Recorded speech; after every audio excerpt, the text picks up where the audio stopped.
지난 14일 경기도 과천. 부동산이 그냥 아예 그냥 수도비입니다, 진짜. 정말 저희 문만 열고 앉아있어요, 진짜. 거래가 없다 보니 저녁 6시도 안 돼 문을 닫는 부동산 중개업소들이 눈에 띕니다. 여기 옆에 이렇게 불이 켜져 있는데 잠겨 있는 데는 벌써 저기 끝난 거죠? 영업 끝나고 들어가신 거예요? 네네. 요즘 워낙 거래가 없어서. 네네. 조용하죠. 올 초부터 이런 거래 절벽 현상은 본격화됐다고 말합니다. 작년에 연말까지는 수요일이 상당히 많았는데 갑자기 이제 딱 연초가 되면서 논스톱인 거예요. 가파른 가격 하락 속에 빠르게 얼어붙고 있는 부동산 경기. 추락하는 집값, 그 끝은 어디일지 취재했습니다.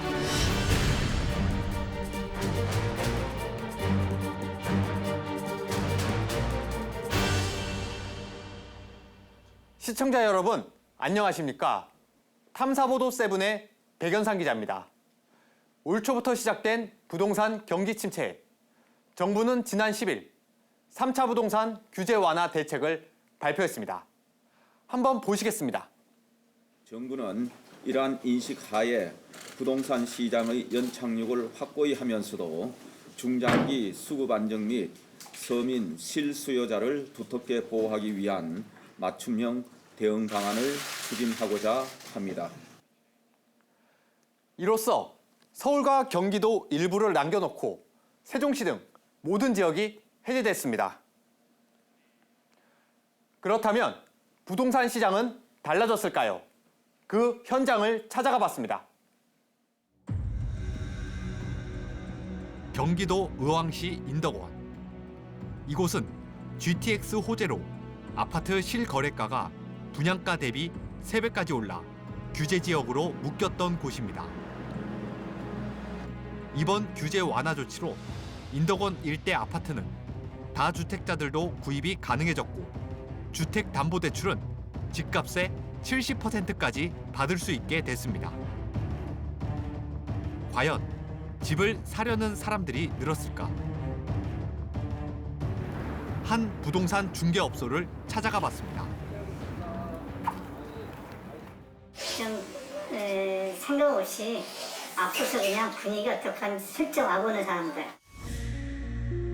아파트를 팔려고 내놓아도 장기간 문의조차 없었던 상황에서 일부 매도인들의 기대감은 높아졌다고 합니다. 지금 여기 3년 동안에 3년 동안에 게으르된 게 사실 몇 개 없어요. 모든 규제가 풀렸으니까 매도인들은 조금씩 이제 뭐 다주택자들은 사실 엄청 나름대로 이제 움직임이 있을 수 있게 돼. 하지만 이번 규제 완화 조치에도 불구하고 아파트 거래는 살아나지 않을 거라고 말합니다. 밝혀가지고는 언발에 뭐 오줌 느끼라고 실질적으로 경기가 선행되려면 이게 금리가 안정이 안 되면은 부동산 시장은 살지 않습니다. 이제 결론은 이제 자기 집이 팔려야 되잖아요. 아직도 이게 잠재식들이 경기 자체가 전반적으로 다 안 좋다 보니까요. 그렇다면 분양 시장은 어떨까? 근처에 있는 한 대규모 재건축 아파트 건설 현장을 찾았습니다. 이곳은 지난 9월 총 2,600여 세대 중 조합원 물량을 제외한 800여 세대가 일반에 분양됐습니다. 그런데 절반이 넘는 500여 세대가 미분양됐습니다. 청약할 때는 한 5대1 정도는 그 청약을 했었어요. 예. 했다가 막상 계약할 때는 한 50% 미만, 한 43% 계약을 했다고 그래요. 청약에 당첨된 분들은 다 됐는데 거기에 앞으로 시세가 자기한테 유리하지 않을 걸로 보고 빠질 걸로 보고 청약을 포기한 분들이 꽤 되는 걸로 알고 있어요. 이들이 계약을 포기한 이유는 뭘까? 20년간 부은 청약 통장으로 최초 청약에 도전했다는 백모 씨. 일단 나이가 조금 이제 집을 좀 내 집을 가져야겠다는 생각이 좀 들더라고요. 이 정도 액수면은 내가 어떻게 감당할 수 있겠다 해서 이제 넣게 된 거예요. 그러나 백 씨는 포기를 결정했다고 합니다. 어쨌든 월급은 한정돼 있는데 이제 그런 뭐 생활비도 있고 여러 가지 면에서 또 대출금까지 높아지면 그게 부담이 좀 많이 컸던 것 같아요. 인정하는 곳이 뭐 이제 들어가면은 계속 오르는 추세긴 한데 지금 좀 다르잖아요. 그래서 뭐 그것만 믿고 들어가기에는 조금 경쟁력이 그렇게 좋지는 않은 것 같아요. 그렇다면 다른 지역은 어떨까? 이미 지난 6월과 9월 두 차례에 걸쳐 규제에서 해제된 대구시. 이곳은 지난 9월 기준 1,539가구로 전국에서 미분양 주택이 가장 많습니다. 한 아파트 건설 현장을 가봤습니다.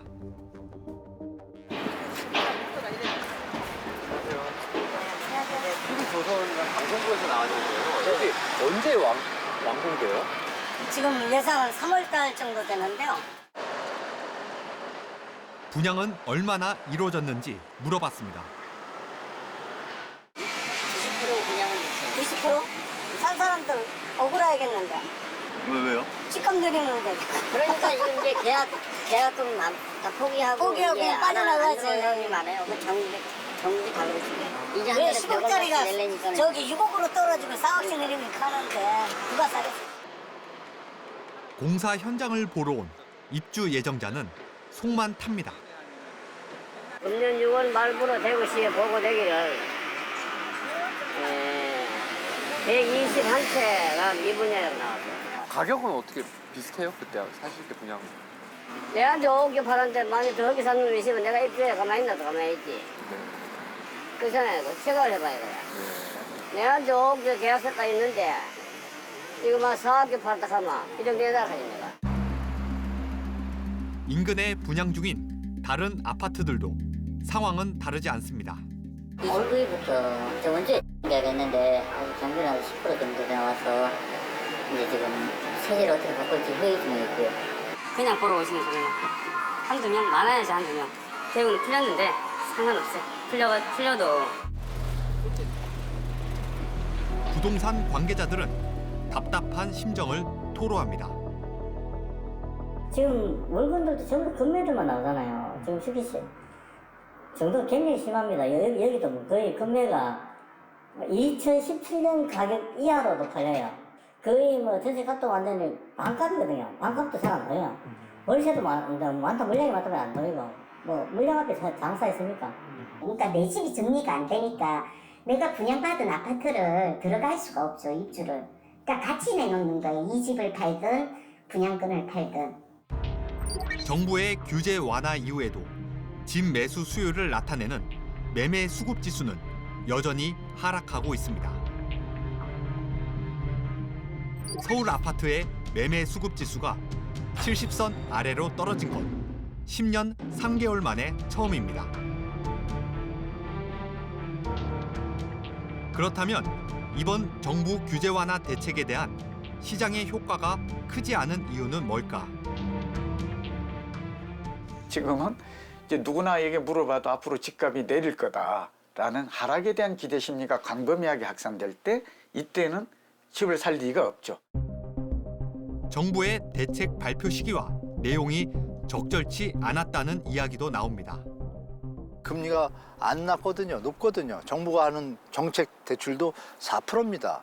그 4%에 뭐 6억, 7억짜리 집 사면 그 연봉 기준 평균 따져보면 부담스러운 가격이거든요. 정부가 너무 빠르게 시장에다가 대책을 던진 거고, 이 대책안이 만약에 시장의 어떤 연착륙을 돕지 못한다는 시그널로 시장에서 받아들이게 되면 이 정책은 정말 시기를 잘못한 거죠. 이런 비판에 대해 정부는 어떤 입장일까? 취재진은 담당 부처인 국토부에 인터뷰를 요청했지만 국토부는 시장에 영향을 미칠 우려가 있다며 거절 의사를 전해왔습니다. 저희가 이제 뭐 연착륙 이런 표현 쓰는 것 자체도 저희가 얘기하는 것 자체가 그 시장에 이제 무서우니까 저희는 이제 어쨌든 전문가분들께 그런 얘기 하시고 저희는 어쨌든 정책 방향은 똑같이 이렇게 쭉 가는 거니까요. 정부의 세 번째 규제 완화 대책마저 아직까지 부동산 시장에서 별다른 효과를 거두지 못하고 있는 것으로 보입니다. 이런 상황에 가장 걱정이 많으실 분들, 바로 집을 팔고 또 사야만 하는 국민들일 텐데요. 도대체 이 집값은 왜 이렇게 떨어지는 것이고 또 이 하락세는 언제까지 계속될지 취재했습니다. 아파트 가격 하락폭이 커지고 있는 서울. 그중에서도 일명 노도광으로 불리는 노원, 도봉, 강북 지역은 지난주 올 들어 최대 하락 수치를 경신했습니다. 인근 부동산을 찾아가 봤습니다.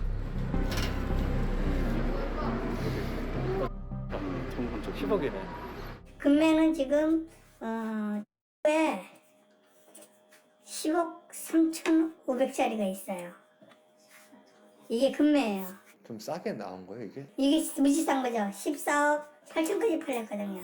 이게 다시 올라가. 부동산 관계자는 하락세가 계속될 거라며 거래를 만류하기까지 합니다.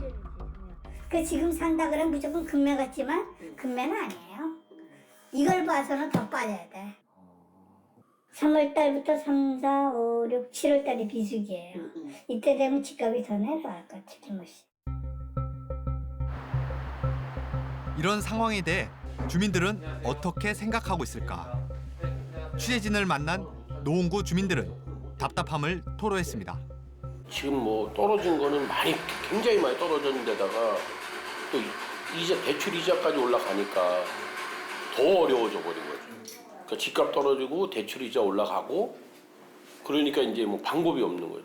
강남 같은 데랑 그렇게 똑같이 규제를 받고 있다는 거가 저는 좀 굉장히 문제이고, 팔고 싶은 사람도 팔지 못하고 또 사고 싶은 사람도 그 꼭 당장 뭐 실거주 못할 수도 있잖아요. 당장은 거주 목적이긴 해도. 근데 그거 자체가 지금 안 되고 있기 때문에 그냥 다 어려운 것 같아요. 부동산도 어렵고 주민도 어렵고.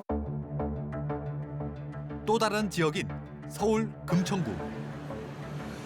이곳에서만 30년간 공인중개업을 했다는 이진구 씨는 지금의 상황을 이렇게 말합니다. 이구동산 하는 얘기가 계약서 쓰는 방식을 잊어먹었다는 얘기예요. 심각한 거죠. 여기 하루 종일 있어야 매수 문의 전화 자체가 없다. 실제 취재진이 머무는 1시간 동안 문의 전화는 단 한 통도 오지 않았습니다.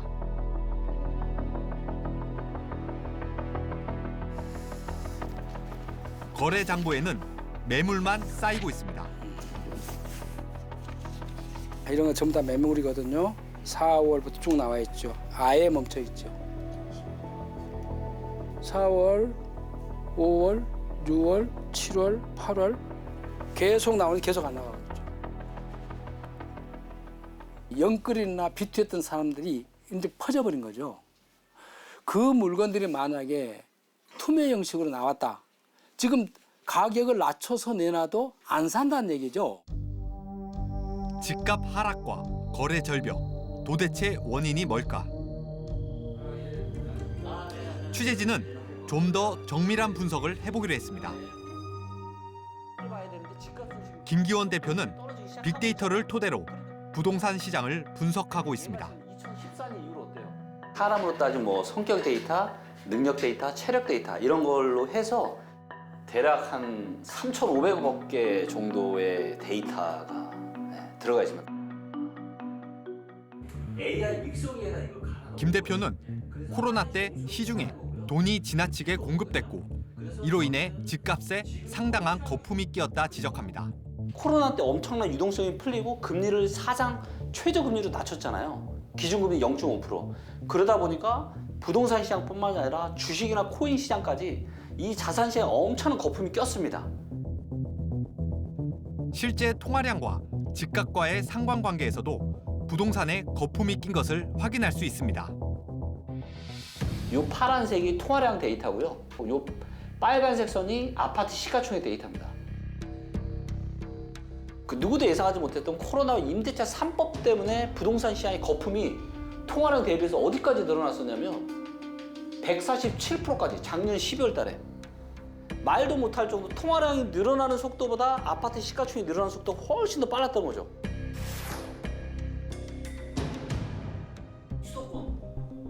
거품은 이미 빠르게 꺼지고 있다고 합니다. 실제로 거래되는 실거래가 차트를 봤을 때 지금 굉장히 가격이 역사상 그 어느 때보다 급락하고 있는 것을 저희가 차트로 확인할 수 있는 거죠. 다른 전문가들 역시 집값에 끼인 거품을 한 원인으로 지목합니다. 이 거품 붕괴를 우리가 빼놓고 얘기하기가 어려워요. 지난 2014년부터 우리나라 주택 경기는 서울과 수도권을 중심으로 오르기 시작했는데 이게 한 7년 가까이 올랐어요. 올랐다는 얘기는 그만큼 거품이 쌓였다. 거품이 축적돼 있고 거품면 반드시 빠진다는 거죠. 시장의 변화 조짐이 이제 시작됐었거든요. 그 와중에 이제 미국의 금리 인상이 직격탄을 날리게 된 거죠. 집값 하락이 언제 멈출지 모르는 상황. 세종시의 한 아파트에서 11년째 거주 중인 안모 씨. 최근 이사 여부를 두고 고민이 깊어지고 있습니다. 아이가 3명이고요. 네. 아들 1명, 딸 2명.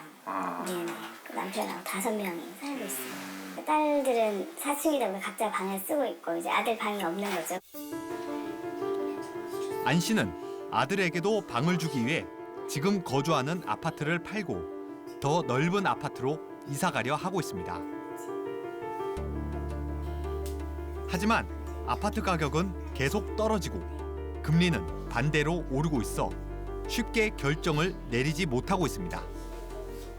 제가 이 집을 살 때도 뭐 모든 있는 돈을 산 게 아니니까 대출을 끼고 샀기 때문에 또 대출을 또 받아야 되는 상황이니까 어쨌든 넓은 곳을 옮기려면 네, 그런 거에 대한 고민이 생기는데 또 샀는데 또 떨어지면 더 안 내리는 것 같아요. 차라리 옆집을 보면 집을 내놓아도 팔릴지조차 의문이라고 합니다. 1년이 넘었는데 아직도 이게 저희랑 같은 부위잖아요. 이분이 처음에 6억 1천에 내놓으셨는데 지금 이제 5억이 됐어요. 그렇다면 하락세는 언제까지 계속될까? 부동산원에서 나오고 있는 월간 주택 조사, 그러니까 주택 가격 조사를 기준으로 해가지고 거기에서 뭐 아파트만 하는 것이 아니라 전국 종합적으로 2.5% 정도 하락할 것으로 예상을 했고요. 수도권은 2% 그리고 지방은 3% 정도로 지방이 조금 더 어려울 거라고 예상을 했습니다. 당분간 이러한 금리 하락이 가셔야되기는 어려울 것으로 예상됩니다. 따라서 주택시장은 전국적으로 금년에 이어 내년 상반기까지 하락세를 보일 것으로 예상이 됩니다. 리스크를 종합해 보면 우리가 정상적으로 특별한 일이 없는 한 2년에서 4년은 갈 수도 있겠구나라고 예측하고 시장에 대처하는 게 합리적이라고 저는 보고 있습니다. 일부 전문가들은 부동산 가격이 앞으로 30% 이상 더 하락할 수도 있다고 말합니다. 2014년 11월 달도 통화량 대비해서 96%까지 떨어졌잖아요. 그 얘기는 얘도 100m로 떨어질 수 있다. 그러면 지금 144니까 그럼 앞으로도 한 30에서 40% 정도 평균보다 더 밑으로까지 떨어질 수 있다는 것을 의미하는 거죠.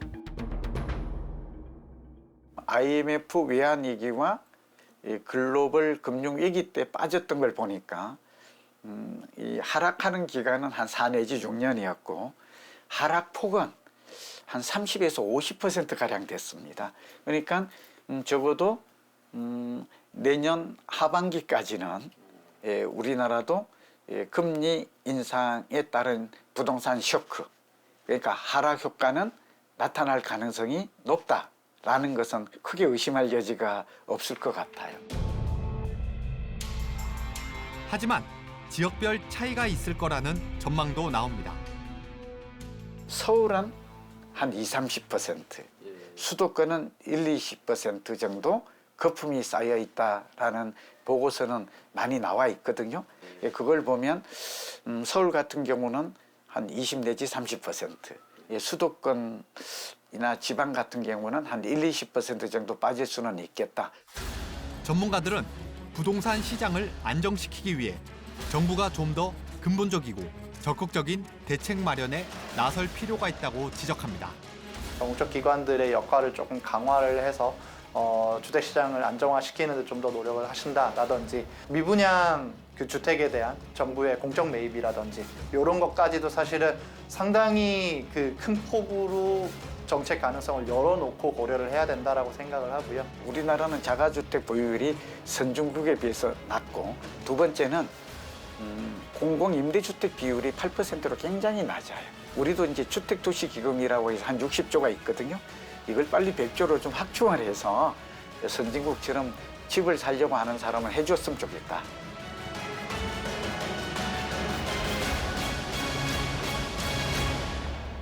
그제 한국은행은 올 3분기 기준으로 우리나라 가계빚이 사상 최고치를 기록했다고 발표했습니다. 한 외신은 전 세계 집값이 하락세로 전환했는데, 특히 가계빚이 많고 이자 부담이 늘어나고 있는 한국이 집값 하락에 직격탄을 맞을 수도 있다고 분석했습니다. 파급력이 클 수밖에 없는 주택 문제. 정부와 시장 모두가 지혜를 모아야 할 때입니다.